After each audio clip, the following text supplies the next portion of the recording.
Hello guys, ako diri sa ikaduha nga lote guys, kay gipangita nako ang solar kay natingala ngit-ngit naman diri dapita sa ako diri sa akong giparugan kay diri man ang solar o kani nya wa naman ang kahoy.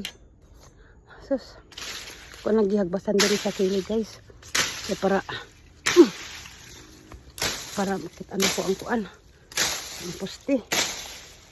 Naraday guys, oh tara. Pero ang kahoy, karon ang problema asa ang solar. Okay. Kagilok ba ani?